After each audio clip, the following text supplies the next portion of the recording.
നമസ്കാരം. വായിച്ചാൽ വളരും, വായിച്ചില്ലെങ്കിലും വളരും. വായിച്ചു വളർന്ന വിളയും, വായിക്കാതെ വളർന്ന വളയും.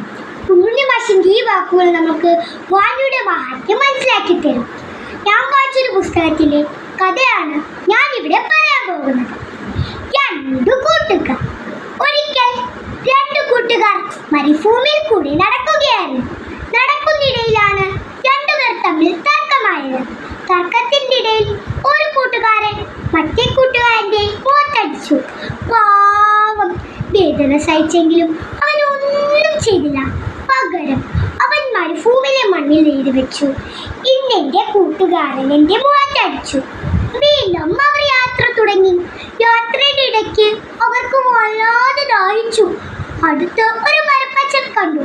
വെള്ളം കുടിക്കാൻ ഇറങ്ങിയ രണ്ടുപേരെയും അടികിട്ടിയ കൂട്ടുകാരൻ ഒരു ചെളിക്കുഴിയിൽ വീണു. അവൻ്റെ ഏറെ പ്രിയപ്പെട്ട കൂട്ടുകാരൻ അവൻ്റെ ജീവൻ രക്ഷിച്ചു. ഉടനെ അവൻ അടുത്തുള്ള ഒരു കല്ലിൽ എഴുതി വെച്ചു, ഇന്ന് എൻ്റെ കൂട്ടുകാരൻ എൻ്റെ ജീവൻ രക്ഷിച്ചു. ഉടനെ അവൻ്റെ കൂട്ടുകാരൻ അവനോട് ചോദിച്ചു, ഞാൻ നിന്നെ അടിച്ചപ്പോൾ നീ മണ്ണിൽ എഴുതി വെച്ചു, ഞാൻ നിന്റെ ജീവൻ രക്ഷിച്ചപ്പോൾ നീ എന്തിനാ കല്ലിൽ എഴുതി വെച്ചത്? അവൻ മറുപടി പറഞ്ഞു, നമ്മളെ ആരെങ്കിലും വേദനിപ്പിച്ചാൽ അത് മണ്ണിൽ എഴുതി വെക്കണം.